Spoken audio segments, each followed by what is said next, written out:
Bien, escuchan bien también, ¿no? Muy bien, doctora. Bien, entonces vamos a empezar definiendo el término anestesia, ¿no? Si vemos la parte etimológica de este término, a es sin y estesia es sensibilidad, ¿no? De la palabra griega anestesia. Etimológicamente, si nosotros queremos analizar el término, significa eso, sin sensibilidad, pero también hay que saber diferenciar de otras entidades que también traen falta de sensibilidad, como son las enfermedades en los cuales hay un compromiso del sistema nervioso central, ¿no? Muchos otros términos definen anestesia como el empleo de los métodos o técnicas, ¿no? Para hacer al paciente insensible al dolor, ¿no? Protegerlo de la agresión, no solamente somática, sino también psíquica, en los procedimientos, sobre todo invasivos, ¿no? Y por ahí, en algunas bibliografías, vamos a encontrar que anestesia es el método mediante el cual usted va a monitorizar las funciones vitales para que se encuentren óptimas durante, antes y después de la cirugía. La definición más completa de anestesia y más actualizada de anestesia es el procedimiento reversible mediante el cual el médico anestesiólogo va a brindar al paciente hipnosis, analgesia, relajación muscular e inhibición de la respuesta al estrés quirúrgico. ¿Ya? Esta es la definición más aceptada actualmente. Si nosotros echamos una mirada al pasado, veremos pues que en la historia universal hubieron muchos intentos, ¿no? De hacer que el paciente no sintiera dolor. Incluso en nuestra historia preinca, nosotros tenemos pues el conocimiento de la cultura Paracas, ¿no? Que intervenía quirúrgicamente a sus pacientes, la trepanación del cráneo lo hacían usando los efectos analgésicos y antiinflamatorios de las plantas que tenían ellos en aquella época, ¿no? Sobre todo de la coca, que producía gran adormecimiento de la zona donde iba a intervenir quirúrgicamente el cirujano para trepanar el cráneo. O también en cualquier patología que trajera inflamación, ¿no? Ya sea de las gargantas, de la boca o de cualquier otro tipo del organismo. Entonces, los intentos de brindar analgesia al ser humano durante todos los años de existencia del ser humano no fueron muchos intentos, no solamente médicos, sino también odontólogos, ¿no? Y gente que se dedicaba a otra especialidad o a otro oficio, que intentaban brindar analgesia al paciente para ser intervenido quirúrgicamente.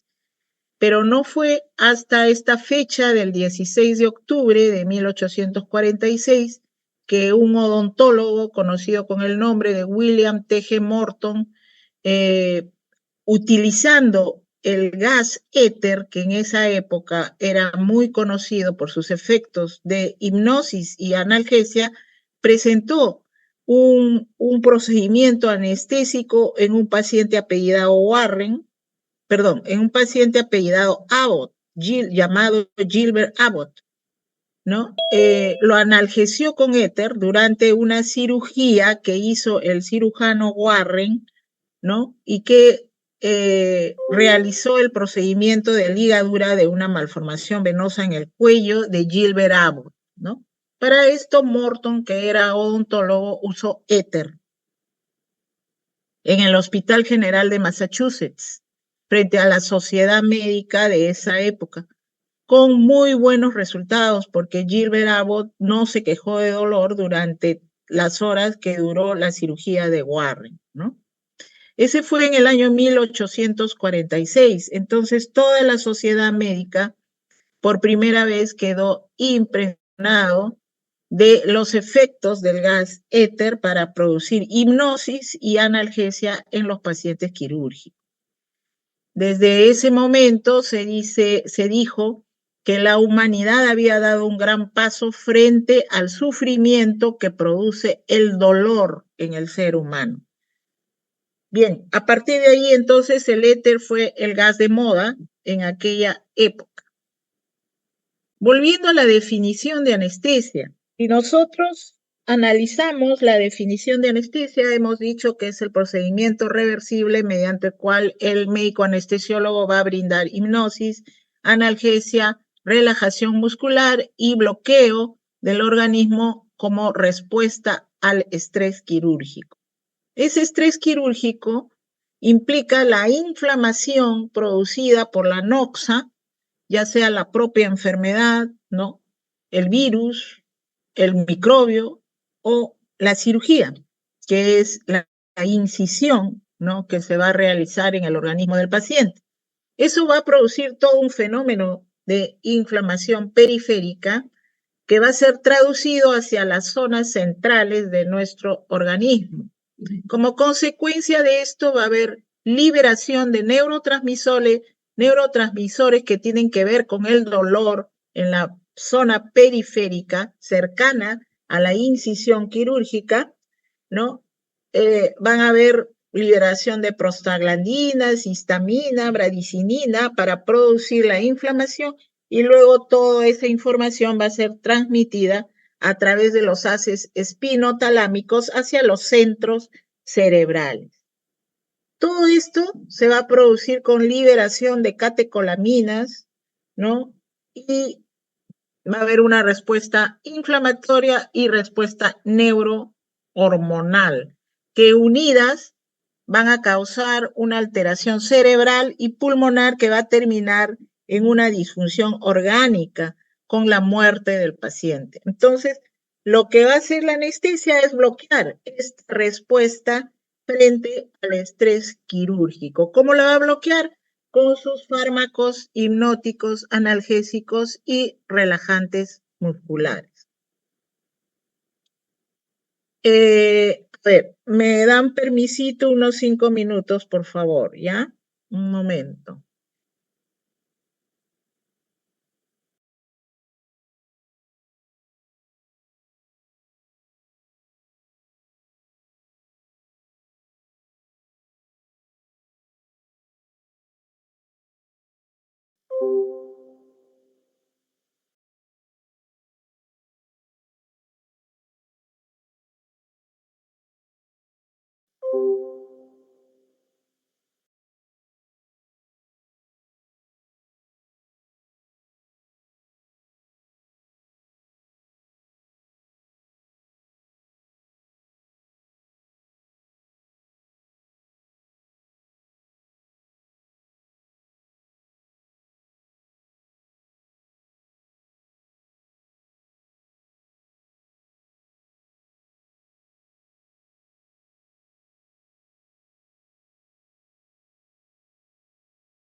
Bien, entonces, continuando, muchas gracias por la espera y disculpas. Continuando con la anestesiología, las técnicas anestésicas o los fármacos propiamente dichos, en realidad hasta ahora no sabe la ciencia, lo continúa investigando, cómo es que actúan a nivel del sistema nervioso central para producir hipnosis, analgesia y relajación muscular. Exactamente el mecanismo molecular todavía no se conoce y está en investigación. Hay teorías, sí, hipótesis y teorías, ¿no? Una de ellas es la teoría biofísica y la otra la teoría bioquímica. La teoría biofísica se basa en que las moléculas de la sustancia o los fármacos que ustedes van a conocer durante todo este mes, al ponerse en contacto con la membrana de la célula, lo que va a producir es una deformación anatómica de la membrana, alterando el intercambio el intercambio iónico de sodio y potasio y por lo tanto bloqueando la despolarización de la membrana. La otra suposición o teoría es la teoría bioquímica, ¿no? La teoría bioquímica, bueno, postula que estos fármacos ya ha ido más profundamente a investigar más molecularmente, ¿no? Estos fármacos lo que harían es actuar a través de receptores y liberación de neurotransmisores, ¿no? Dependiendo cuál es el fármaco que se ha colocado en el paciente. Entonces, la teoría bioquímica lo que postula es que estos fármacos tendrían ya blancos de acción en la membrana celular, ¿no? Que van a activar o bloquear, dependiendo cuál sea el fármaco, nuevamente repito, ¿no? Cómo es que van a bloquear o activar los receptores para cada fármaco con liberación de neurotransmisores, ¿no? Y esto también va a implicar una alteración en el intercambio iónico en la célula, por lo tanto, ellos actuarían a ese nivel. Esta teoría bioquímica es la más aceptada actualmente, ¿no? Los fármacos actuarían estimulando los receptores o inhibiéndolos. Bien.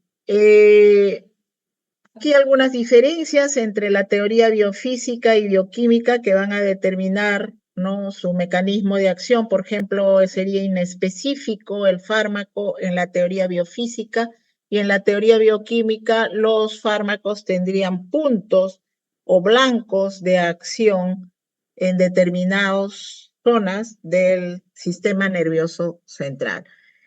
¿Por qué es más aceptada la teoría bioquímica? Porque la cantidad necesaria del fármaco se calcularía específicamente para bloquear dicha zona donde actuaría dicho fármaco, ¿no? El blanco de acción.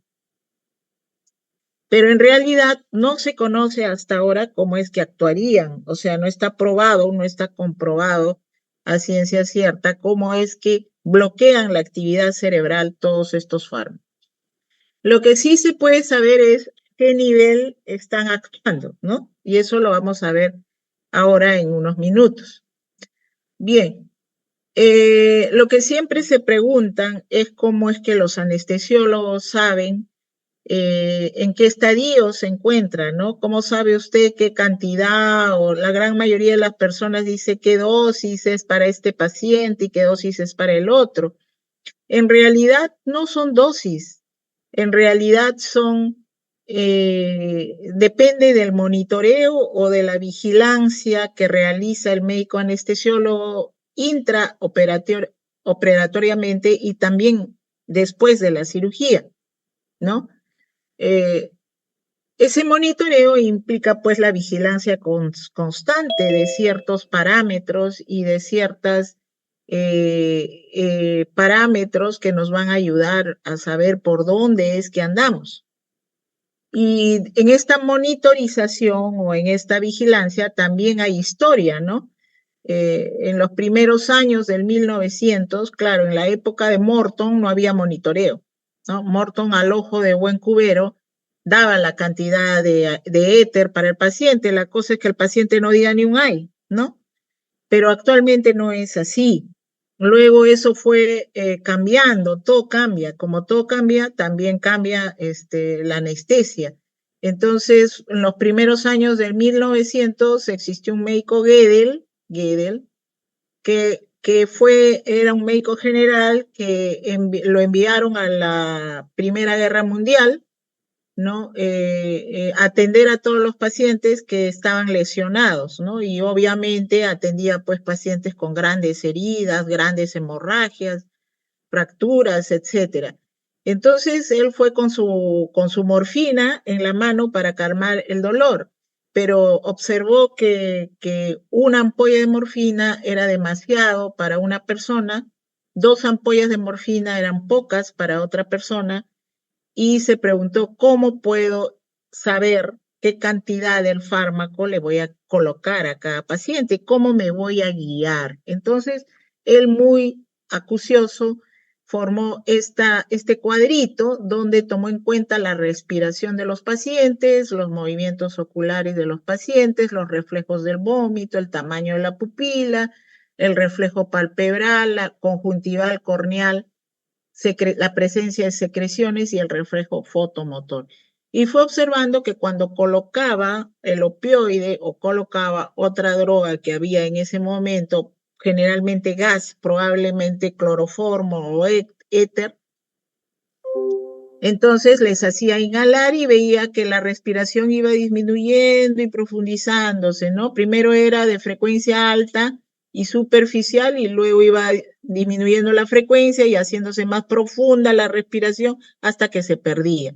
Los movimientos oculares al principio uno está alerta y mueve los globos oculares para todas partes, pero eso también se va deprimiendo conforme va haciendo efecto el fármaco. El reflejo del vómito es al revés, primero no hay reflejo del vómito y luego sí se presenta, ¿no? Luego el tamaño de la pupila primero es isocórica, luego se va poniendo dilatada del susto hasta que por acción del fármaco se pone puntiforme y conforme va profundizándose la acción o voy colocando la segunda dosis, la tercera dosis, el tamaño de la pupila se va haciendo mayor. Los reflejos van disminuyendo conforme se va profundizando el efecto del fármaco, ¿no? Entonces dijo, ahí relacionó todos estos efectos con las diferentes partes del sistema nervioso central. En el estadio 1, que vemos acá, cuando el paciente está polipneico, asustado y con dolor, toda persona que está con dolor está pues hiperventilando, ¿no es cierto? Sufriendo. Bien, entonces ahí no hay ningún compromiso del sistema nervioso central. Luego se va profundizando poco a poco la respiración cuando se va haciendo un compromiso mayor de la corteza cerebral, ¿no? Va perdiendo el conocimiento el paciente. Luego el estadio 3, donde ya hay compromiso del sistema límbico, ¿no? El sistema límbico, el tálamo, el hipotálamo, la sustancia reticular. Y este estadio 3 fue dividido en 4 subestadios, sin llegar al estadio 4, donde hay parálisis ya vulvar y medular, y ya esto linda con la muerte, ¿no?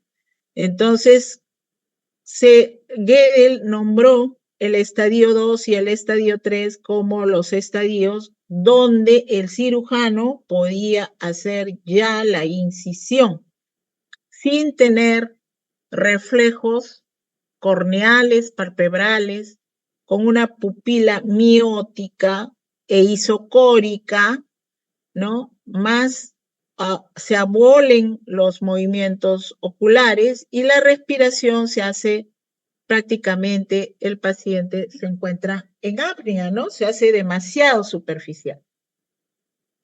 Bien, esa era la época de Gödel, acá está traducida ya escrita, ¿no? Cómo es que se producen todos los efectos en los diferentes estadios y el nombre que él les dio. Esa era la época de Gödel. Actualmente tenemos para realizar la vigilancia y el monitoreo de la anestesia otros parámetros, ¿no? Claro, son los mismos los que él tomó, ¿no? Pero sobre todo nosotros hacemos el monitoreo de la hipnosis y el monitoreo de la relajación muscular, el monitoreo del sistema cardiovascular, del respiratorio y el de la temperatura. ¿Ok? Entonces, estos efectos que narró Gödel en las primeras décadas del 1900 fue una manera de ver cómo eran los efectos de los diferentes fármacos en el organismo y qué manifestaciones se presentaban, ¿no? Con los enfermos. Pero esto nos ayuda actualmente bastante, pero no es actualmente lo que nos guía para saber en qué plano anestésico estamos. Vuelvo a repetir, tenemos monitoreo de hipnosis actualmente, monitoreo de relajación muscular y en algunos países sudamericanos hay monitoreo de analgesia actualmente. En nuestro país no lo hay. ¿Ya? Tenemos acá en Perú monitoreo de hipnosis y monitoreo de relajación muscular, más no monitoreo de analgesia todavía, ¿no? Bien, entonces esto para recordar los componentes de la anestesia. Y bueno, la hipnosis es la pérdida de la conciencia, ¿ya? El paciente cuando recibe un fármaco hipnótico, el paciente va, dependiendo de qué tipo de fármaco sea y del periodo de latencia de dicho fármaco, el paciente va a perder la conciencia en minutos o en segundos, ¿no? Actualmente el hipnótico que mayormente usamos es el Propofol y hace perder la conciencia en menos de un minuto, ¿no? En 30 segundos aproximadamente. Bien, entonces ellos, todos los hipnóticos que ustedes van a conocer en la clase de anestesia intravenosa a cargo de la doctora Vite, ellos van a actuar a ese nivel, bloqueando todos los estímulos a nivel de la corteza, estímulos del despertar a nivel de la corteza cerebral para que entre en hipnosis. Pero además hay otro centro que tiene que ver con los estímulos del despertar, que es la formación reticular, ¿no? Y los fármacos hipnóticos también van a actuar a ese nivel, ¿ya? No solamente los hipnóticos, sino también los sedantes, ¿ya? Entonces, hay diferentes grados de hipnosis. Hay grados de hipnosis leves y profundos. Los leves le vamos a llamar sedación, ¿no? Donde el paciente está como dormido en su cama, pero usted lo estimula, el llamado verbal va a responder. Es posible el despertar. En la hipnosis, no. Es un estado de sueño mucho más profundo, donde usted estimula al paciente, pero él no le va a responder nada, porque ya hay mayor compromiso de la zona de la corteza y del sistema o la formación reticular, ¿no? Hasta llegar al estado de anestesia general, donde el paciente obviamente tampoco va a responder, ¿no? Por ejemplo, los estados de sedación se utilizan para procedimientos ambulatorios, ¿no? Los estados que van de hipnosis más profunda, quizá para cirugías medianas a mayores, ¿no? Y la anestesia general para cirugías mayores. Entonces van a leer esto de tarea, ¿no? ¿Qué diferencias hay entre un sueño normal y un sueño provocado por un fármaco y la anestesia? Entonces, el otro factor o componente de la anestesia es la analgesia. Para saber cómo es que estos fármacos bloquean los diferentes centros donde uno va a sentir dolor, vamos a enumerarlos, ¿no? Por ejemplo, en la corteza sensitiva se va a detectar la percepción y la localización del dolor. En el sistema límbico más profundo, usted va a tener la respuesta frente al dolor, ¿no? Hay quienes gritan, hay quienes lloran, etcétera. Entonces hay diferentes reacciones frente a un dolor, ¿no? Dependiendo de la intensidad del dolor también, o de la noxa, ¿no? Eso se va a realizar por el sistema límbico. En el tálamo se va a producir la identificación del dolor. Me está doliendo esta zona. En el hipotálamo, la estimulación simpática, ya vamos entrando a la liberación de catecolaminas. Cuando hay dolor, se me sube la presión, me da taquicardia, etcétera, ¿no? Sudofrío. En la formación reticular va a haber el aumento de la vigilia, o sea, voy a estar despierto. Me duele, ¿no? Yo no voy a dormir, ¿no? Estoy atento, preocupado. Y por último, el reflejo de huida frente a sentir dolor se dan en los núcleos motores del tronco encefálico. Entonces, los analgésicos potentes que vamos a usar en sala de operaciones y que son parte de la anestesia van a actuar a esos niveles del sistema nervioso central, ¿no? Y bueno, acá mencionarles que existe una escala visual análoga descrita por la Organización Mundial de la Salud, donde se clasifica el dolor de acuerdo a su intensidad, ¿no? Los dolores leves, moderados a severos. Los de cirugía, o sea, los dolores quirúrgicos, generalmente son dolores de moderados a severos. Entonces, la Organización Mundial de la Salud, para esa categoría de dolores, ya no indica analgésicos simples, ¿no? Indica analgésicos potentes, como son los opioides. Por lo tanto, en cirugía, nosotros los anestesiólogos usamos para calmar el dolor muchos derivados de los opioides, específicamente los derivados de la morfina, que van a actuar a nivel de la corteza sensitiva, del sistema límbico, del tálamo, del hipotálamo, de la formación reticular, como hemos visto en la diapositiva anterior, inclusive a nivel de las células del asta posterior de la médula espinal, ¿no? No solamente los opioides, sino también algunos anestésicos generales. Tenemos que mencionar acá a la ketamina, que la ketamina es el único anestésico general que va a producir analgesia somática. ¿Con qué otros fármacos puede calmar el dolor el médico anestesiólogo? Con los anestésicos locales, ¿no? Los anestésicos locales, los anestesiólogos los usan colocándolos a nivel del espacio epidural o el espacio subaracnoideo para producir analgesia. Y para eso tiene que acceder a estos dos espacios, ¿no? A nivel de entre vértebra, apófisis vertebral y apófisis vertebral para llegar a los espacios epidural y espinal o subaracnoideo y así colocar el anestésico local indicado de acuerdo a la cirugía. Usamos siempre, la tendencia actual de la anestesiología es a usar varios fármacos para aprovechar las cosas positivas de cada fármaco y así en sumatoria sinergizar los fármacos y usar menor cantidad de cada uno.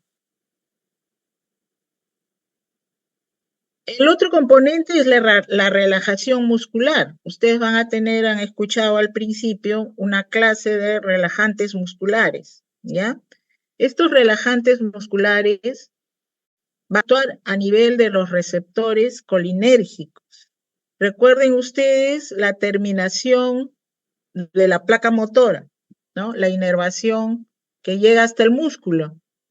La placa motora, la unión del axón con la fibra muscular. A ese nivel, cuando hay un estímulo para que el músculo se contrae, ¿qué se libera? ¿Qué neurotransmisor se libera? A ver quién se acuerda, ya ustedes han llevado eso. Acetilcolina. Muy bien, acetilcolina. Se libera acetilcolina. ¿Para qué? Para que las moléculas de acetilcolina alcancen los receptores colinérgicos y se produce la contracción muscular. Estos relajantes musculares van a actuar a ese nivel. ¿Cómo? Evitando que las moléculas de acetilcolina lleguen al receptor de la terminación muscular. Ocupan los receptores en el músculo y se bloquea la acción de la acetilcolina. Ya no va a actuar acetilcolina, por lo tanto no va a haber contracción muscular. Estos relajantes musculares actúan así, ¿ya? Lo van a ver nuevamente en la clase de relajación muscular. Existen relajantes musculares despolarizantes y no despolarizantes. Pero doctora, ¿qué tiene que ver la relajación muscular con la anestesia? Me van a decir ustedes. Pero acuérdense, el cirujano va a abrir un abdomen o va a abrir un tórax.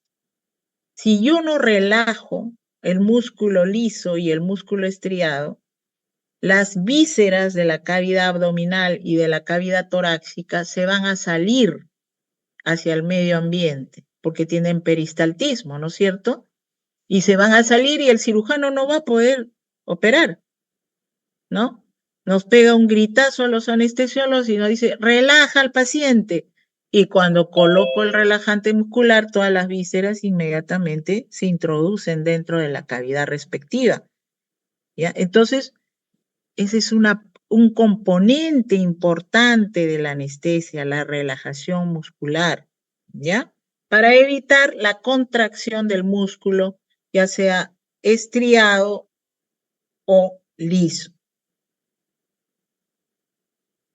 Bien, la gran mayoría de los anestésicos van a actuar deprimiendo el sistema nervioso central y el sistema cardiovascular y el sistema respiratorio. Todos deprimen, excepto ¿quién?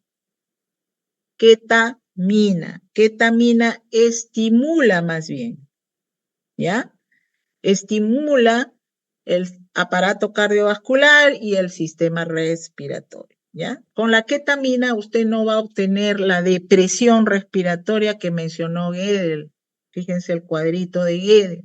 No va a haber depresión respiratoria. Ketamina mantiene al paciente respirando espontáneamente, ¿ya? En cambio, los demás, ya sean barbitúricos, propofol, benzodiazepinas, opioides o derivados del flúor que van a conocer en la clase de anestesia inhalatoria ahorita con el doctor Bustamante, todos deprimen el sistema cardiovascular y el sistema respiratorio. Excepto ¿quién? Ketamina. Ketamina no es un anestésico inhalatorio, es un anestésico general intravenoso, ¿ya? Muy bien, ahora vamos a entrar a la clasificación de la anestesia. ¿Cuántas clases de anestesia hay? Hay anestesia general y anestesia loco-regional. Loco no de esquizofrénico, sino de local, ¿no? Loco-regional, así se llama. La anestesia general puede ser inhalatoria pura o intravenosa pura. La inhalatoria pura ya no se usa por motivos ecológicos, ¿no? Los gases contaminan el ambiente. Entonces, la inhalatoria pura pasó a la historia. Actualmente, en vez de la anestesia inhalatoria pura, se usa la anestesia balanceada, que consiste en unir estas dos anestesias, gas más intravenoso. Esa es una anestesia balanceada. Entonces, esta está vigente. Y la anestesia intravenosa pura, donde se usan puros fármacos a través de la vena. ¿Para producir qué? Hipnosis, analgesia, relajación muscular y bloqueo del estrés quirúrgico del organismo, de la liberación de catecolamina. Bien, dentro de la anestesia general, antes de pasar a la locorregional, tenemos esta modernidad que se llama anestesia combinada. Combinada quiere decir que voy a combinar las dos técnicas, la general con la regional, ¿ya? Pero para comprender esta, tenemos que conocer la regional. La regional puede ser neuroaxial o periférica. La neuroaxial es la anestesia epidural y la anestesia subaracnoidea o raquidia, ¿ya? O espinal también se le llama. Espinal, subaracnoidea, raquidia, es lo mismo. Son sinónimos, ¿ya? y la anestesia epidural. Eso es regional neuroaxial.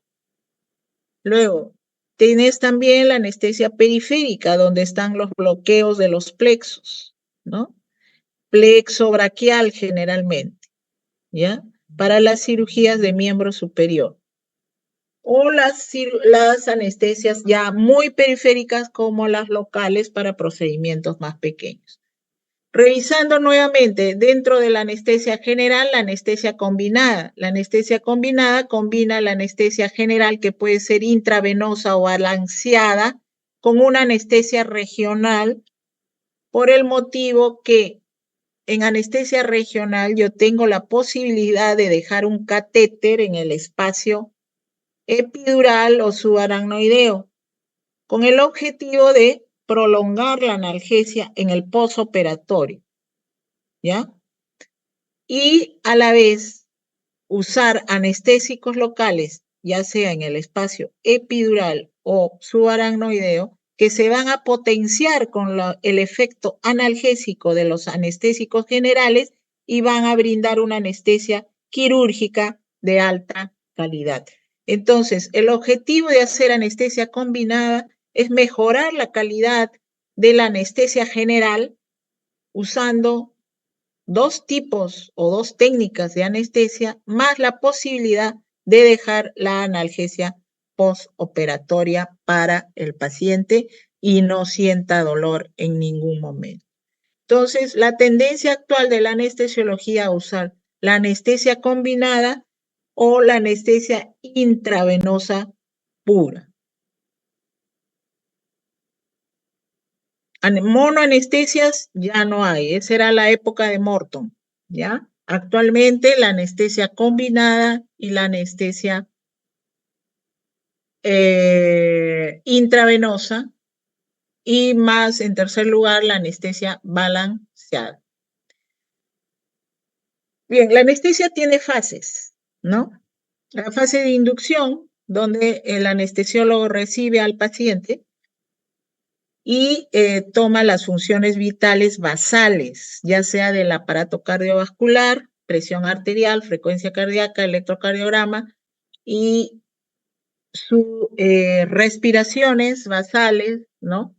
Para tener una guía de cómo es que estamos manejándonos con el efecto de los diferentes fármacos durante las etapas de la cirugía, ¿no? Es un monitoreo básico estándar, la vigilancia constante de los parámetros cardiovasculares, dentro de los respiratorios tenemos los oxigenatorios, entre ellos la saturación arterial, la saturación de oxígeno con el pulsoxímetro, ¿no? Los ventilatorios, que son diferentes que los oxigenatorios. Los ventilatorios me estoy refiriendo a la cantidad de CO2 que exhala el paciente y eso lo hago mediante el monitoreo de la capnografía. Así se llama la técnica que mide el CO2 exhalado por el paciente, ¿no? Que normalmente debe ser entre 40 a 45, ¿no? Centímetros milímetros de mercurio. Y para eso tenemos pues un monitor que va a medir la capnografía, la saturación de oxígeno, ¿no? Nos va a dar la presión arterial sistólica, diastólica, media, la frecuencia cardíaca, ¿no? Y la temperatura. Pero esos parámetros son tomados basalmente antes de empezar la cirugía sin introducir fármacos al paciente. Luego, esta fase de inducción, donde ya se coloca la vía periférica, ustedes van a tener la práctica de la vía periférica precisamente para eso, ¿no? Para colocar los fármacos a través de la vía periférica o también puede ser por vía inhalatoria, colocando una máscara y abriendo el vaporizador del gas, ¿no? Bien, entonces ya cuando el paciente entra en una etapa de hipnosis o de inducción anestésica, pierde la conciencia, como ustedes ya saben, ¿no? y luego se coloca al final, ya cuando está bien inconsciente el paciente, el relajante muscular. Este relajante muscular no solamente va a bloquear la contracción de los músculos estriados, pero fundamentalmente va a bloquear al diafragma. Por lo tanto, el paciente va a entrar en apnea total y está en tus manos, ¿no? En las manos del anestesiólogo para mantener su oxigenación, intercambio gaseoso garantizado a través de la ventilación primero asistida y luego controlada, ¿no? Cuando ya colocamos o hacemos la intubación orotraqueal. Luego viene la fase de mantenimiento, donde ya a través del tubo orotraqueal colocado se va a administrar el gas, ¿no? O si usted ha decidido hacer una anestesia intravenosa, entonces a través de la vena, pero siempre hay que oxigenar al paciente, por lo tanto, así usted decida por una anestesia intravenosa, siempre hay que colocar un tubo en la tráquea para garantizar la oxigenación de los tejidos. Bien, eso ya durante la fase de mantenimiento, ¿no? Que consiste en la administración del anestésico que usted ha decidido hasta que termine la cirugía o el manejo de las complicaciones que se puedan presentar durante la inducción o durante la fase de mantenimiento, también la va a hacer el médico anestesiólogo. Constantemente está valorando al paciente en los parámetros ya mencionados. Entonces, la fase de mantenimiento continúa hasta que termine el cirujano la cirugía. 15 minutos antes de acabar la cirugía, el cirujano le avisa al anestesiólogo y le dice, termino en 15 minutos. Entonces, el anestesiólogo empieza a disminuir su dosis de inhalatorio o de intravenoso, dependiendo lo que haya decidido dar, para volver a recuperar al paciente. El paciente va a emerger de su estado de inconsciencia a conciencia y este es un momento muy importante y crucial, tanto como cuando se duerme el paciente, también es un momento crucial donde pueden presentarse complicaciones y para eso el médico anestesiólogo tiene que estar constantemente monitorizando o vigilando los parámetros ya mencionados, ¿no? Bien, entonces, ¿cómo van a actuar los hipnóticos y los sedantes? Eso les van a hablar los mecanismos de acción en la clase de anestesia intravenosa a cargo de la doctora Vitti, ¿no? Las benzodiazepinas, el propofol, que es el hipnótico más usado actualmente, ¿no? Antes, por ejemplo, cuando yo hice la residencia, no había propofol, usábamos barbitúricos y usábamos benzodiazepinas para entrar en hipnosis al paciente, ¿no? O el propio gas, que era un derivado del flúor, el alotano o el sevoflurane o el isoflurane. Bien, de eso les va a hablar la doctora del midazolam, que es la benzodiazepina más moderna, y de sus antagonistas, como es el flumazenil. Muchos pacientes se quedan dormidos, pues, ¿no?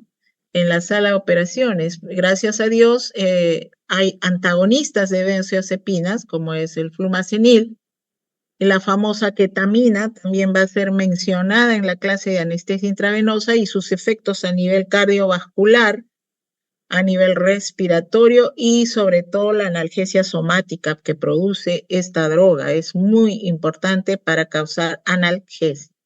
¿A qué nivel actúa? A nivel de los receptores y qué receptor antagoniza y cuáles son sus efectos, ¿no?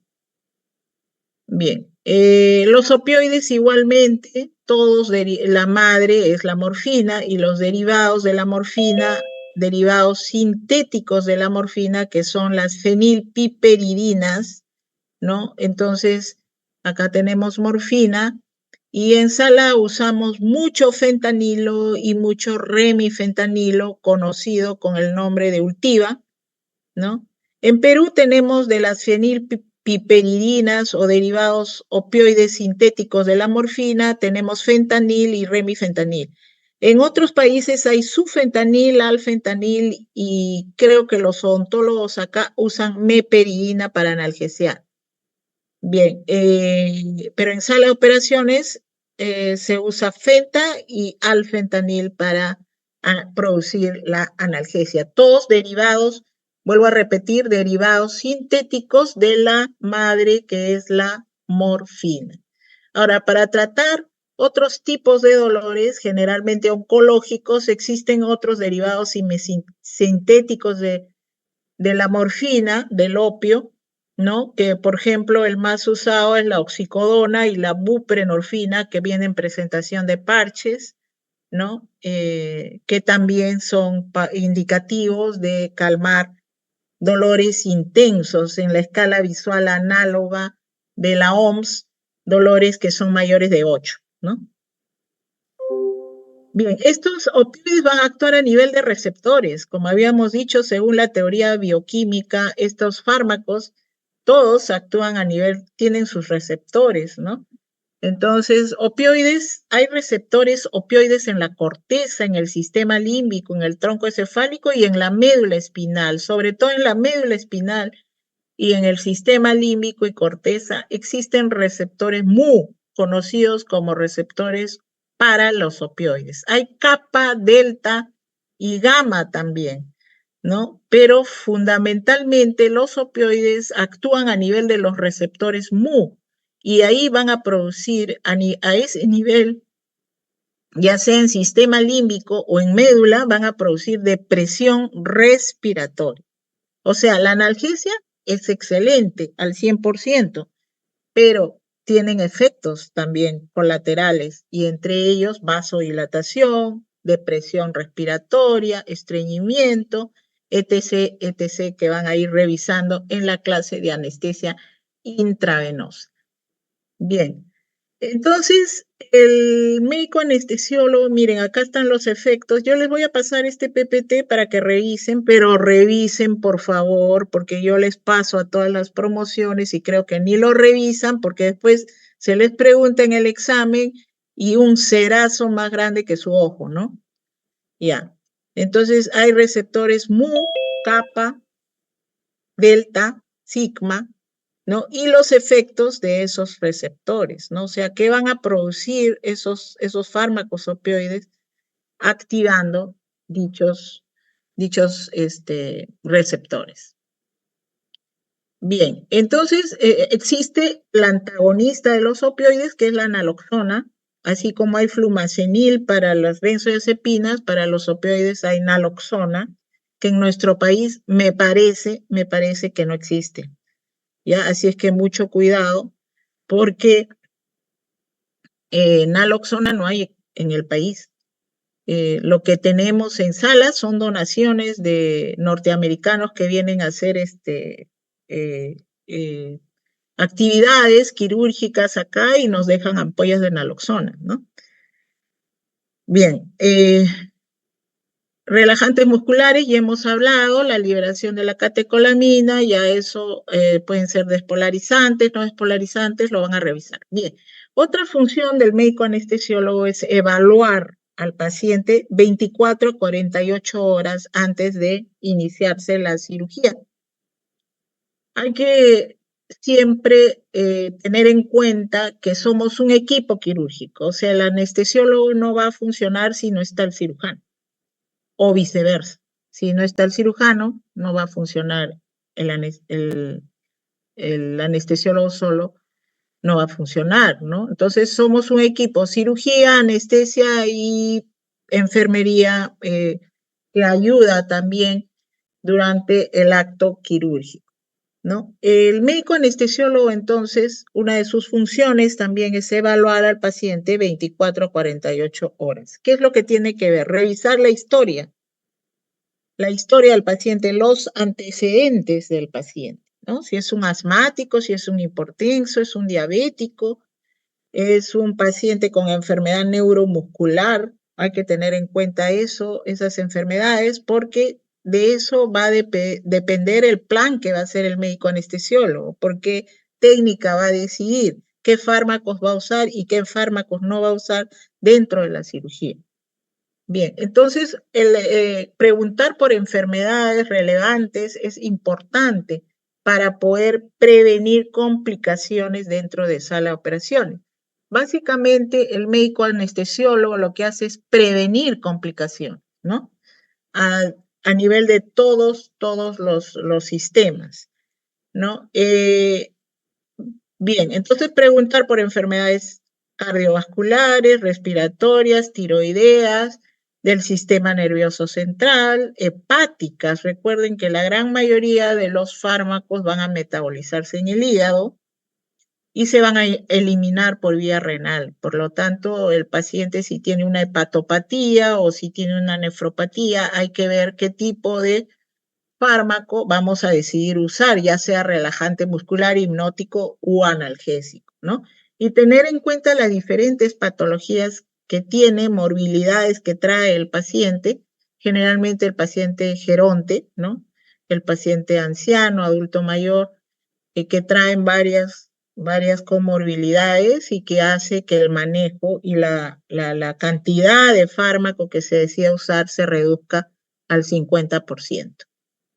No solamente la historia, los antecedentes, el diagnóstico de fondo y el procedimiento que se va a realizar con ese paciente es importante que el médico anestesiólogo tome en cuenta para decidir la técnica y los fármacos a usar, sino también debe revisar los análisis o riesgos que son fundamentales conocer para manejar al paciente dentro de sala de operación.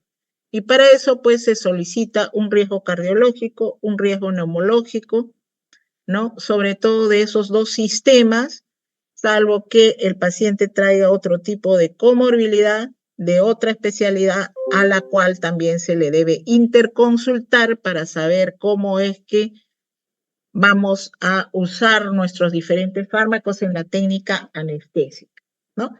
Y para esto, por ejemplo, empezando por el cardiovascular, pues hay que ver los antecedentes de infartos, de hipertensión arterial, de arritmias, ¿no? Y si está recibiendo o no tratamiento y qué tipo de tratamiento está recibiendo, si está recibiendo anticoagulantes, por ejemplo, ¿no? Igualmente, si hay patología respiratoria de fondo, ¿no? Generalmente los mayores de 40 años, pero actualmente pedimos placa de tórax y riesgo neumológico a todos. Hay mucha tuberculosis en nuestro medio y hay que saber manejar eso también. Y los exámenes que ya son conocidos y de rutina, hemograma, urea, creatinina, tiempo de protrombina para saber cómo está el sistema de coagulación, tiempo de tromboplastina, tiempo de sangría, etcétera. Recuerden que la complicación quirúrgica más frecuente es la hemorragia, ¿no es cierto? El sangrado. Entonces tenemos que saber con qué hemoglobina estamos entrando en ese paciente y si necesitamos, por ejemplo, una cirugía de cadera o una cesárea, mínimamente, normalmente sangra medio litro de sangre, 500 cc. Por lo tanto, hay que tener siempre un paquete, por lo menos un paquete globular en el banco para poder solicitarlo, ¿no? Si es necesario. Bueno, si es que tiene una patología pulmonar, solicitar pues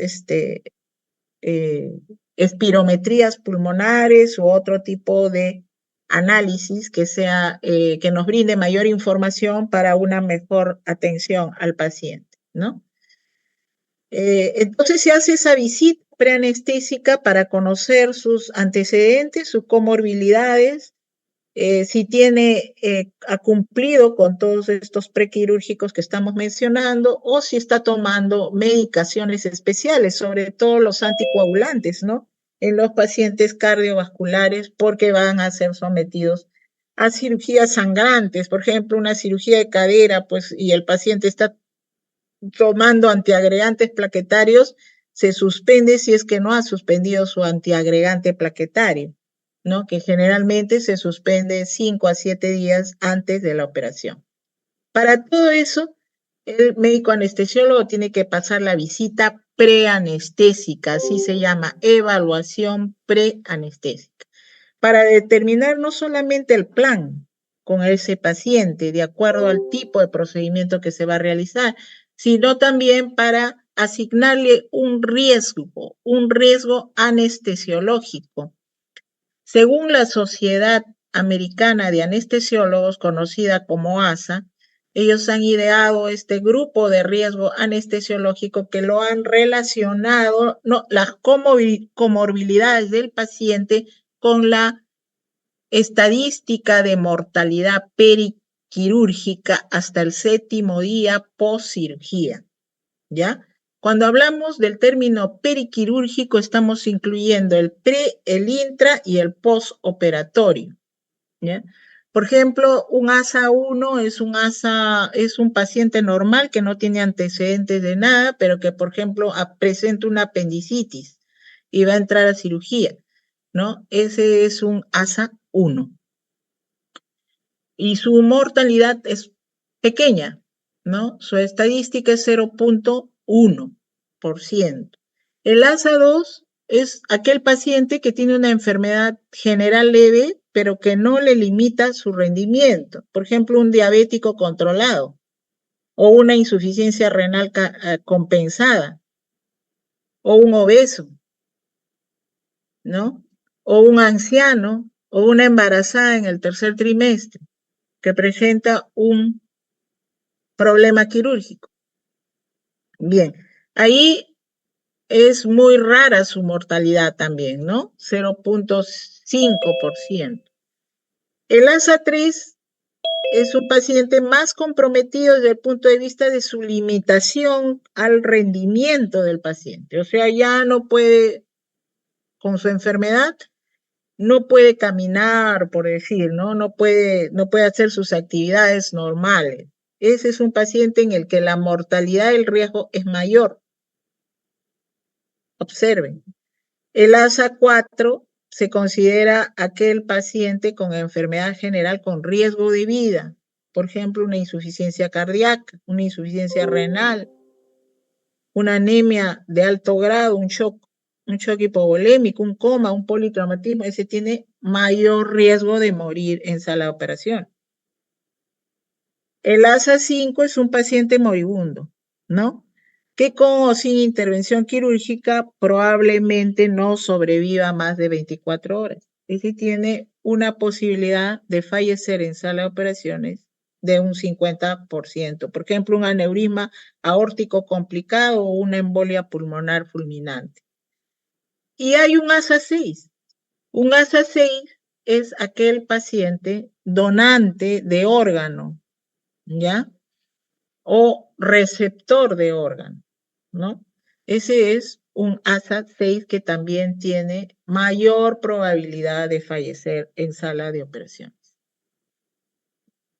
Hay que considerar la diferencia entre una urgencia y una emergencia. Una urgencia quirúrgica es una enfermedad que tiene indicación quirúrgica, pero que te da un tiempo antes de subir a sala de operaciones para pedir ciertos exámenes o ciertos procedimientos antes de entrar a sala de operaciones. ¿Qué tiempo tienes? 1 a 2 horas, ¿ya? Una emergencia no espera nada. ¿Ya? No vayan a pedir ante una emergencia, pídele una hemoglobina, pídele una glucosa, pídele una radiografía de toras. No, es una emergencia, es una cuestión de vida o muerte. Tenemos que entrar sí o sí, como esté, a sala de operación. Una urgencia todavía te espera, ¿ya? Te espera algunas horas para compensar al paciente y entrar en sala de operación. Programadas o electivas te pueden esperar días, ¿no? No es nada urgente. Bien, entonces, bueno, esto van a verlo ahorita con el doctor Bustamante, los diferentes gases que usamos actualmente, ¿no? Para producir hipnosis analgesia y relajación muscular. Un adelanto, aquí están todos los derivados del flúor, ¿no? Que se usan actualmente, este ya está proscrito porque es altamente hepatotóxico, aunque hay algunas provincias que todavía siguen dando a la OTAN. Tenemos estos tres, este es muy caro, y estos dos son los que se usan en MINSA y en seguridad, ¿no? En MINSA y seguridad estamos usando sevoflurane e isoflurane. En MINSA solo se usa sevo, ¿no? Y estos gases que están en estado líquido en sus frascos son echados a este sistema de vaporizadores donde al entrar acá con la acción del oxígeno se van a mezclar y van a salir en estado de gas hacia el tubo orotraqueal para dormir al paciente. Eso les va a explicar ahorita el doctor Bustamante en la clase de anestesia intravenosa. Y por último, mencionarles el manejo de la vía aérea, que es lo que van a hacer en la práctica en la maqueta de intubación orotraqueal, ¿no? El manejo de la vía aérea o intubación orotraqueal que realiza el médico anestesiólogo. La indicación fundamental de la intubación orotraqueal es cuando el paciente tiene una escala de Glasgow menor o igual a 8 puntos, ¿ya? Eso quiere decir que hay compromiso de conciencia y que está en peligro la vía aérea de contaminarse, ¿ya? La vía aérea se puede contaminar con una aspiración desde el punto de vista digestivo hacia la vía respiratoria cuando los reflejos están comprometidos y el paciente está inconsciente. Esto es indicación de intubación orotraqueal. O cualquier otra situación en la que tengamos que proteger la vía aérea del vómito y de la sangre, ¿ya? Necesitamos para hacer una intubación orotraqueal, necesitamos un laringoscopio y un tubo orotraqueal. El laringoscopio consta de mango y de hoja, en este caso curva, pero existen hojas rectas, cada tipo de hoja tiene un nombre, la curva Macintosh, la recta Miller. Hay hojas para infantes, para pediátricos, y los tubos orotraqueales que constan de esta parte blanquita que se llama conector. El tubo orotraqueal es transparente, de un material polivinil de plástico y viene graduado en centímetros. Y si ustedes observan en la punta, en la parte distal, tiene un globo de seguridad o CAF que se infla con una jeringa cargada de aire a través de este dispositivo. ¿Ya? Acá hay un dispositivo donde la jeringa se va a conectar y se va a inflar automáticamente el globo de seguridad o CAF que va a impedir o va a bloquear si es que hay reflujo gástrico hacia la vía aérea. Bien. También hay estiletes o guías que se van dentro del tubo orotraqueal para darle la forma al tubo y hacerlo más rígido de tal manera que entre fácilmente a la glotis entre cuerda y cuerda vocal.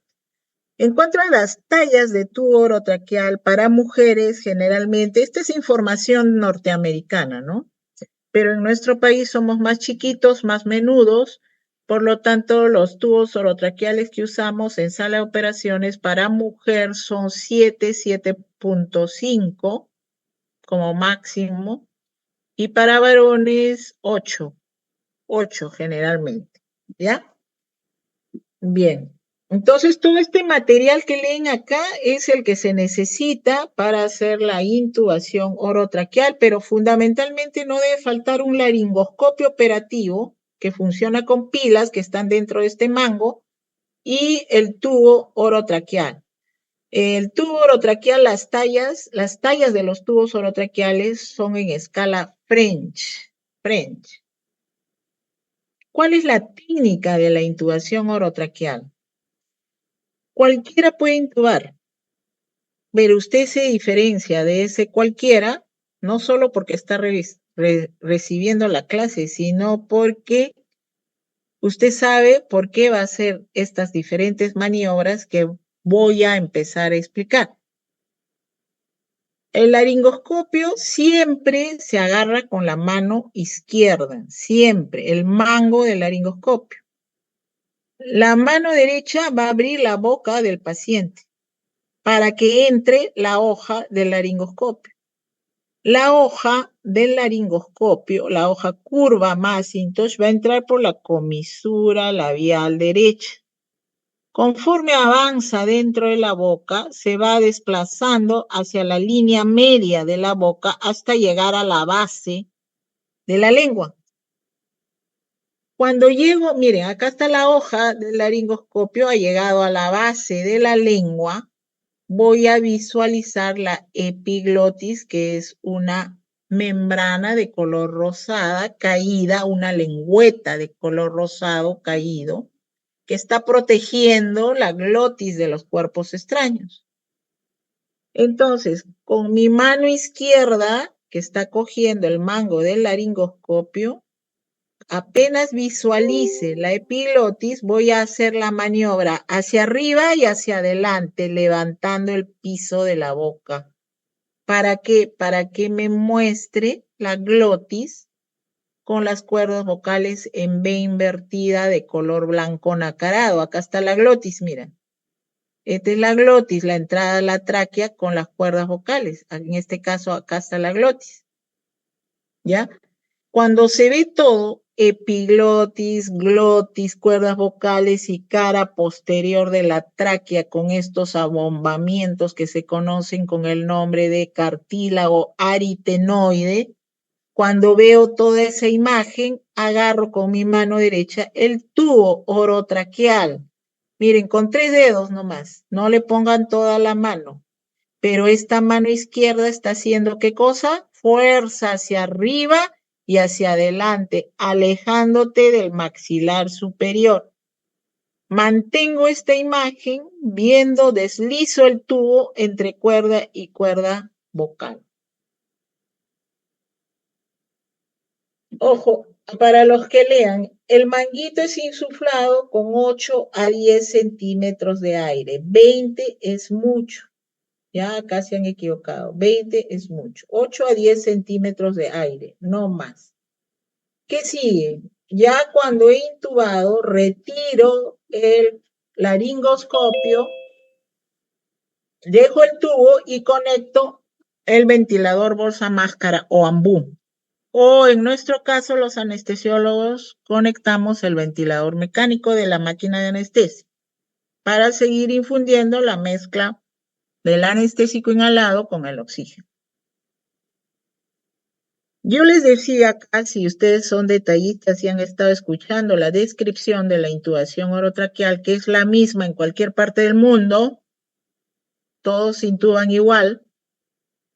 Yo les decía acá, cuando veas al 100% todo, epiglotis, glotis, cuerdas vocales, pero como todo en medicina, no todo es fácil. No siempre se ve así. Hay intubaciones difíciles. ¿Y de qué depende eso? De la constitución de la persona. Si la persona tiene cuello corto, es obeso, tiene mentón chico, dientes grandes, prognatismo, micrognatia, tumoraciones en el cuello, tumoraciones en la boca, traumatismos en la boca, en la cara. En esos casos, o tienen malformaciones congénitas, en esos casos, voy a tener que sospechar intubación difícil en el preoperatorio o minutos antes de la cirugía si es una emergencia. Y para eso, yo estoy armado con mis predictores anatómicos de intubación difícil. Entonces voy a clasificar al paciente a ver si verdaderamente va a ser intubación difícil y me voy a preparar con todas mis alternativas para oxigenar al paciente y para garantizar durante la etapa de apnea que no pueda intubar al paciente. Para eso tengo que tener el conocimiento de la clasificación para evaluar al paciente, la clasificación Corman-Lenné, que es a la laringoscopía directa o visualización de la epiglotis, glotis y cuerdas vocales. Eso es laringoscopía directa. El Mallampati es con el paciente despierto, sin uso de fármaco. Y bueno, los demás todos son mediciones, ¿no? El Corman-Lenné, como les digo, a la laringoscopía directa. Lo que acabamos de mencionar, la técnica de la intubación orotraqueal, eso se llama laringoscopía directa, visualización de la epiglotis, la glotis y las cuerdas vocales y la cara posterior de la tráquea. O sea, acá en esta etapa ya el paciente está inconsciente y bajo el efecto de inconsciente y analgesiado, porque esta maniobra duele mucho y provoca gran liberación de catecolaminas.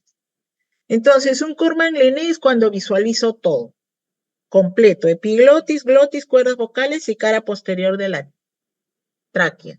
Corman-Lenné grado 1.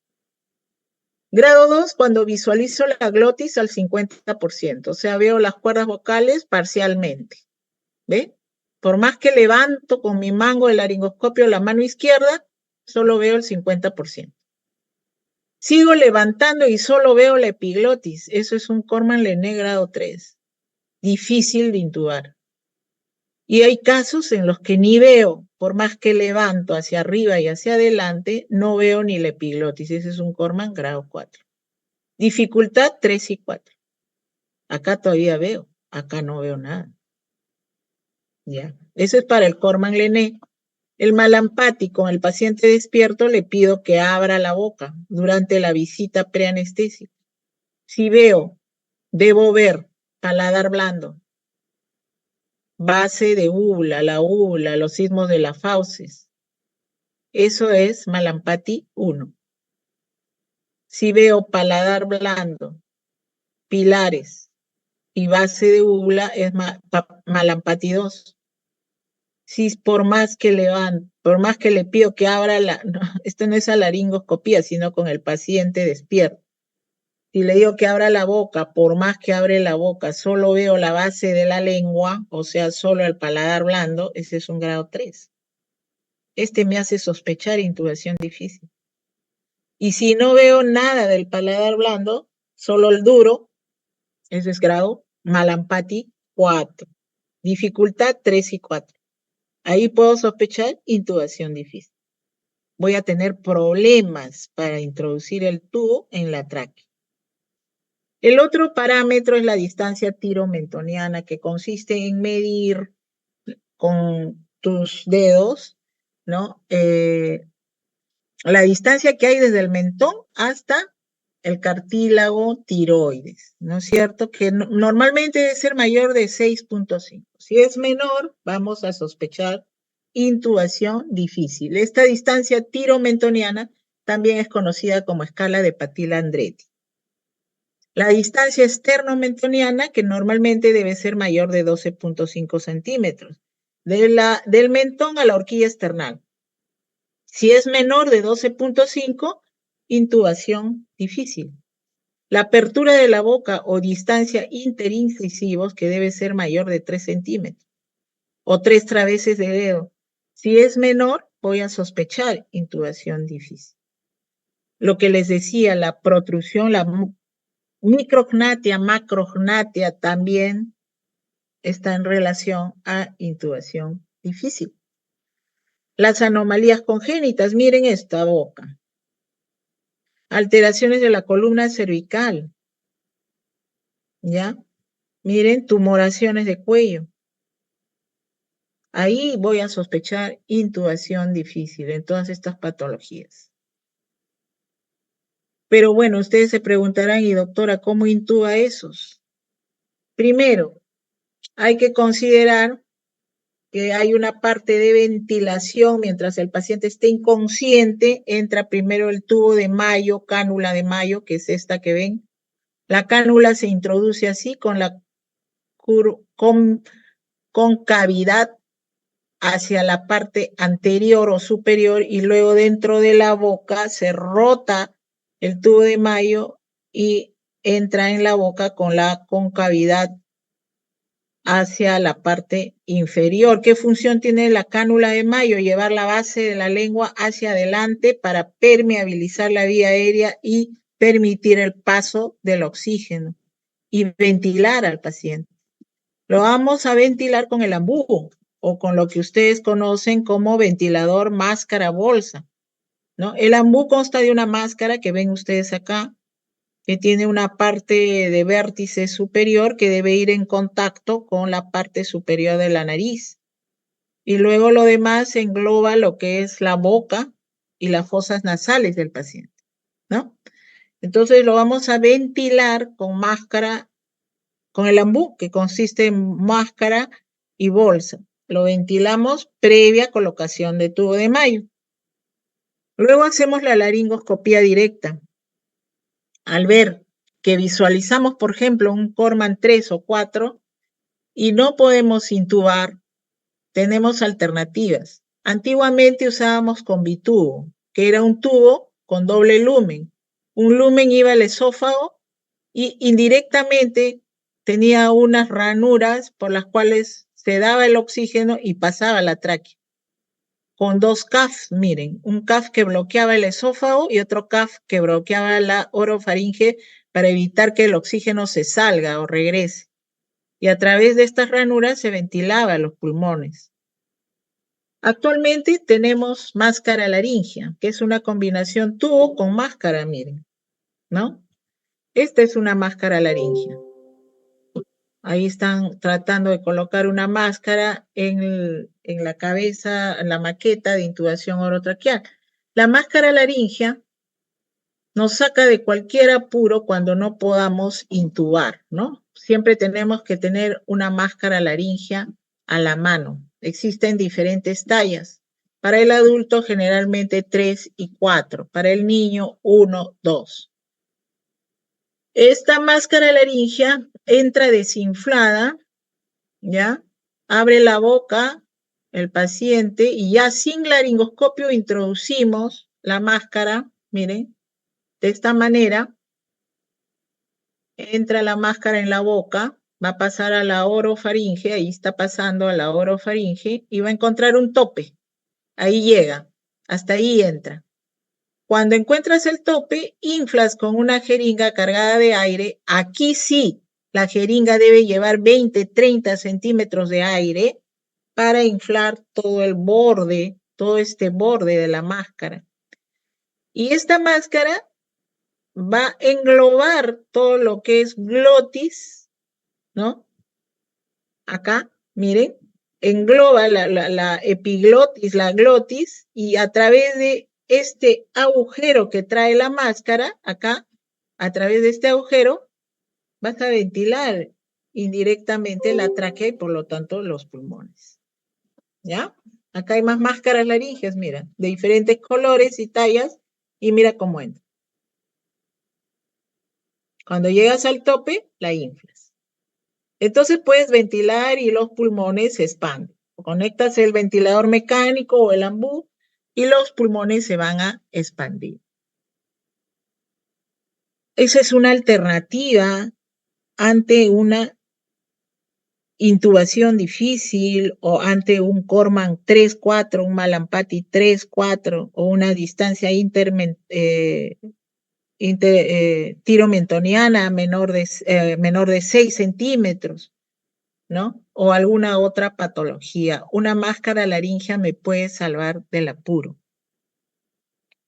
Hay otra definición para terminar de intubación difícil. Es el número de intentos que hace el anestesiólogo para pasar el tubo a través de la cuerda y la cuerda vocal.